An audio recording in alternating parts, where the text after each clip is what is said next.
Hello everyone, welcome to Mudrika's cook. આજે આપણે બનાવીશું ગરમીમાં ખાવાની મજા પડે એવી સ્ટ્રોબેરી કેન્ડી અને સાથે સાથે આઈસ્ક્રીમની રેસીપી. બાળકોને આ સ્ટ્રોબેરીમાંથી ઘરની કેન્ડી બનાવીને આપશો તો ખાવાની ખૂબ જ મજા પડશે. તો ચાલો એવી સ્ટ્રોબેરી કેન્ડી બનાવવાનું શરૂ કરીએ. તો તેના માટે મેં અહીંયા 300 ગ્રામ સ્ટ્રોબેરી લીધી છે. સ્ટ્રોબેરીને ધોઈ લીધી છે. હવે એના પાછળનો જે ભાગ છે એને કાઢી લઈશું. તો આ રીતના પાંદડા કાઢી લેવાના છે.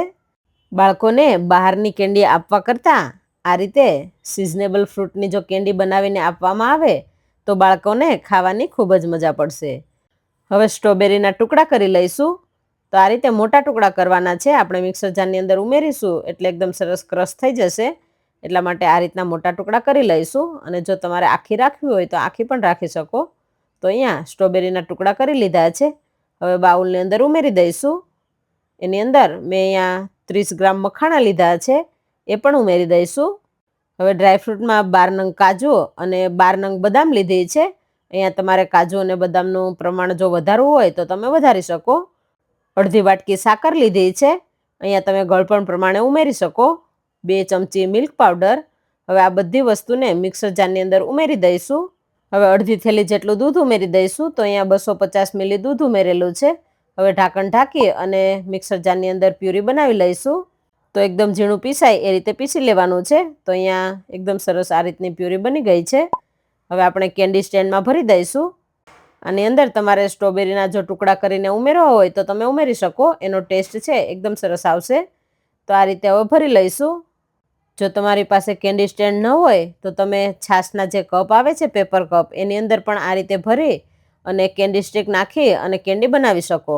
તો અહીંયા કેન્ડી સ્ટેન્ડમાં ભરી લીધું છે. હવે આ રીતે ઢાંકી અને કેન્ડી સ્ટિક પણ અંદર રાખી દઈશું. હવે આ કેન્ડી સ્ટેન્ડને આપણે 5 થી 6 કલાક માટે ફ્રીઝરમાં રાખી દઈશું અને કેન્ડીને બરાબર જામવા દઈશું. હવે બાકીનું મિક્સર છે એને આપણે આ રીતે ડબ્બામાં ભરી દઈશું અને આઈસ્ક્રીમ બનાવી લઈશું.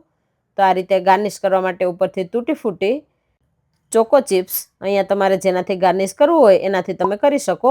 આ રીતે ડબ્બો બંધ કરી અને એને પણ 6 કલાક માટે રાખી દઈશું.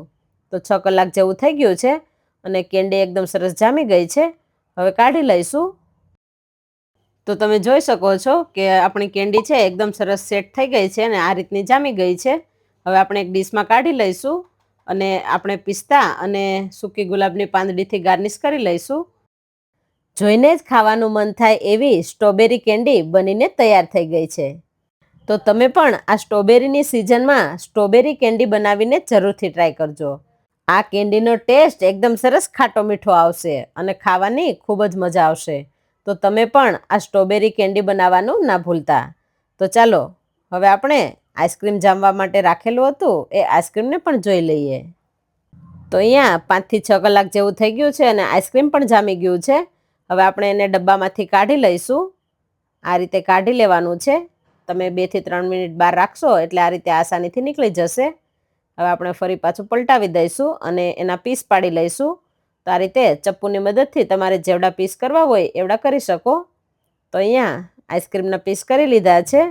તો દૂધ ઉકાળવાની ઝંઝટ વગર ફટાફટ બની જાય એવી સ્ટ્રોબેરી કેન્ડી અને સ્ટ્રોબેરી આઈસ્ક્રીમ બનીને તૈયાર થઈ ગયું છે. તો તમે પણ આ રેસીપી જરૂરથી ટ્રાય કરજો. અને વિડીયો પસંદ આવ્યો હોય તો લાઈક અને શેર કરવાનું ના ભૂલતા. Thank you.